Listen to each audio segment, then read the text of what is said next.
देखिए, आज सुबह जल्दी ओसियां के रामनगर गांव के अंदर पूनाराम जाट, उनकी पत्नी, उनकी पुत्र वधू और 6 महीने की पोती को पहले मारकर फिर जिंदा जला दिया गया। एक बहुत ही दिल दहलाने वाली हृदय विदारक घटना है। 6:30 बजे मुझे इसकी इन्फॉर्मेशन हो गई। एसपी कलेक्टर मौके पे पहुंच गए। मैं स्पीकर महोदय से विशेष अनुरोध कर रही थी कि मुझे 11 बजे इसको उठाने दें, क्योंकि मैं जोधपुर निकलना चाहती हूँ। उन्होंने मुझे अलाउ नहीं किया, लेकिन मैं ब्रीफली अपनी बात कहना चाह रही थी कि ये 4 इस तरह की घटना है, जो 4 बर्बर हत्या, और प्रदेश की आज के ऊपर सबसे बड़ी घटना आज ये है। और निश्चित रूप से जब हम संगठित अपराध का कल बिल लेकर आए, लॉ एंड ऑर्डर पे हमारा पूरे दिन यहाँ चर्चा हो रही थी।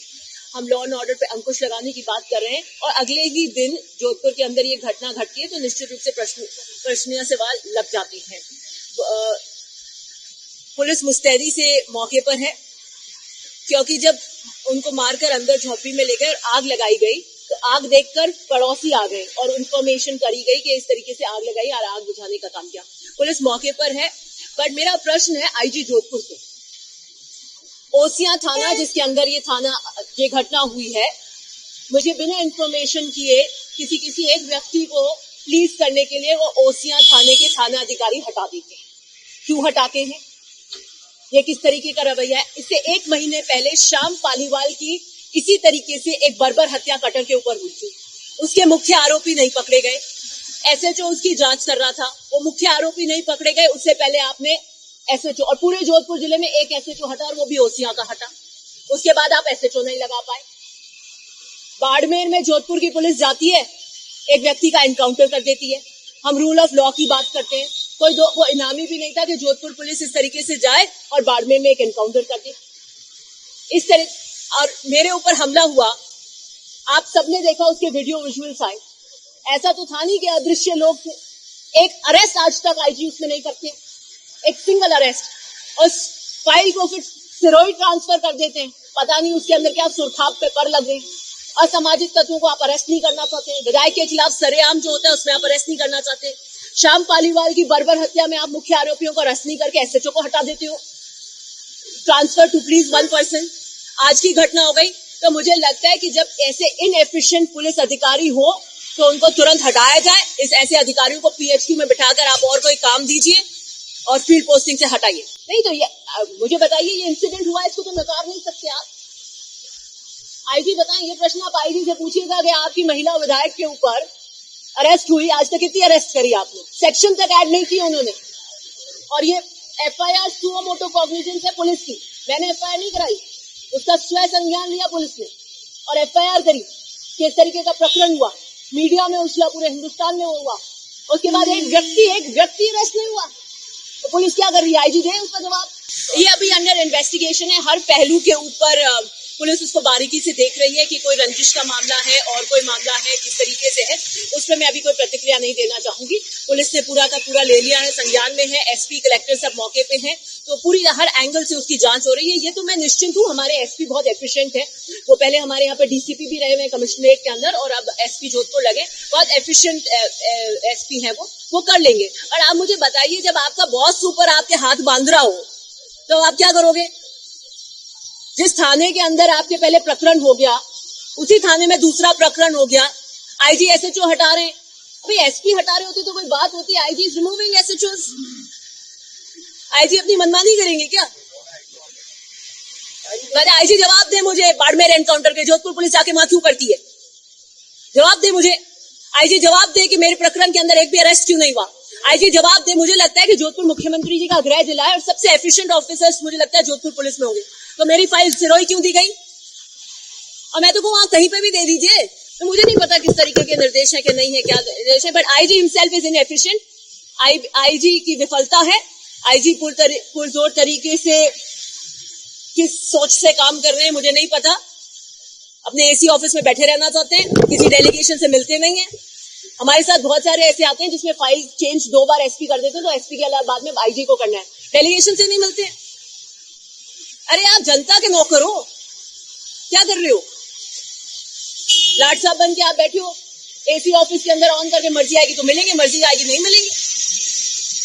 ये तरीका थोड़ी होगा। मैं जोधपुर रवाना हो रही हूँ, बिल्कुल। मुझे लगता है कि आप स्कूल निश्चित रूप से, क्योंकि वो 16 साल की होती हैं, 18 से कम की होती हैं, बालिग नहीं होती हैं, और आप स्कूल की चारदीवारी में जब किसी बच्ची को भेज देते हैं तो आप निश्चिंत होकर बह जाते हैं कि वो वहां पर सेफ है। मैं तो कहूँ स्कूल की बात क्यों करते हैं आप?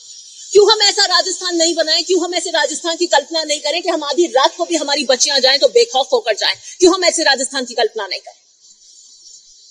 मुझे लगता है कि हमें बदलने की जरूरत है, हमें अमूल चूक परिवर्तन करने की जरूरत है, हमें आउट ऑफ द बॉक्स सोचने की जरूरत है, और उसके लिए सबको पहल लेनी पड़ेगी। भाई मैं आपको क्या बताऊं, मैं तो खुद ही सेफ नहीं हूँ और मेरे आरोपी गिरफ्तार नहीं हो रहे, मेरे तो खुद के लट बज रहे हैं सरेआम। 20-20 जने मेरी गाड़ी पर अटैक कर रहे हैं, जबकि मैं पुलिस कस्टडी में गई, पुलिस सुरक्षा में गई, मैंने एसपी से पुलिस सुरक्षा ली है, मेरे आगे 2 पीछे 2 गाड़ी चलती है, मेरे साथ में सब इंस्पेक्टर चलता है।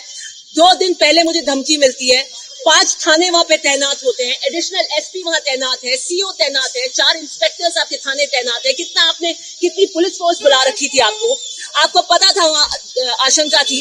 और मैंने जब वहां पे हुआ उससे पहले अपनी गाड़ी 3 किलोमीटर पे रोक के एसपी से बात करी थी कि मेरे पे हमला होगा। बोले नहीं साहब, हमारा पर्याप्त व्यवस्था है, आपके साथ सिक्योरिटी और हमारे पास पर्याप्त बल है। उसके बाद सरेआम मेरे पे हमला हो जाता है और आप अरेस्ट नहीं कर पाते। आईजी बताए क्यों नहीं कर रहे अरेस्ट? मैं भी महिला हूं, लेकिन ठीक है, मैं सक्षम हूं कि इन हमलों के बाद भी चुनौतियों को एक्सेप्ट कर सकती हूँ। लेकिन बात उनकी है जिनकी आवाज बनने के लिए हम इस सदन में आए, उस जनता की आवाज बनने के लिए आए, उसकी है, उन बेजुबानों की है, जो विश्वास का मत देकर हमें इस सदन के अंदर भेजते हैं कि हमारी आवाज आप उठाएंगे। मैं उनकी आवाज उठाने आ रही हूं। देखिए, जब नए डीजीपी ने पद ग्रहण किया तो निश्चित रूप से एनसीआरबी के जो आंकड़े आ रहे थे वो आंकड़े बोल रहे हैं, उनको झुटला नहीं सकते, आप भी जानते हैं, हम भी जानते हैं। उसके कुछ कारण ये हैं कि हाँ, अपराध बढ़ा। अब अगर आप ये कहें कि नहीं बढ़ा क्योंकि हम 0 एफआईआर करके दर्ज करें, वही एक मुख्य कारण है, तो वो नहीं हो सकता। वो भी एक कारण है ज्यादा अपराध के आंकड़ों का, लेकिन अपराध भी बढ़ा है, इसको आप नकार नहीं सकते। इससे पहले 2 साल में बहुत जबरदस्त अपराध था और एक स्थिति ऐसी हो गई थी कि हम हर मुद्दे पर विफल हो रहे थे। अब चाहे किसी भी साइबर क्राइम हो, चाहे रेप का हो, चाहे हिनियस क्राइम्स हो, संगठित अपराध हो, बुरी तरीके से हालत राजस्थान में खराब हो रही थी। एक डूबते हुए शिप के ऊपर नए डीजीपी आए और बहुत अल्पकाल उनका काल था, मुझे लगा था कैसे करेंगे। उन्होंने एक मुहिम चलाई, एडीजी क्राइम लेकर आए, आपके क्या नाम है, दिनेश एमएम मेरे ख्याल से उनका नाम होगा, उनको लेके आए, जिनकी एक सुपर कॉप की एक छवि है सिंघम टाइप की, और उन्होंने एक अपराधियों के खिलाफ एक मुहिम चलाई। डेज तय किए गए कि इतनी तारीख को इनको पकड़ेंगे, और मैं आपको बताती हूँ कि अपराध पर एक अंकुश लगाने का काम हुआ। पूरे जिले में दिन और रात उन अपराधियों को दौड़ते हुए पुलिस पकड़ की गश्त लग रही थी, और ये हुआ कि नहीं, हम क्राइम को कंट्रोल कर पा रहे हैं। इसलिए ऐसा नहीं है, सरकार पूरे प्रयास कर रही है, डीजीपी बहुत एफिशिएंट है, वो भी प्रयास कर रहे हैं, बट यहाँ पर इन पर्टिकुलर आईजी विफल हो रहे हैं। तो I think Jodhpur IG should be sacked and ऐसे अधिकारियों को फील्ड पोस्टिंग देने की कोई जरूरत नहीं है। मैं बोल रही हूँ ना, Jodhpur IG is responsible, Jodhpur IG should be sacked and called to PH to headquarter right away.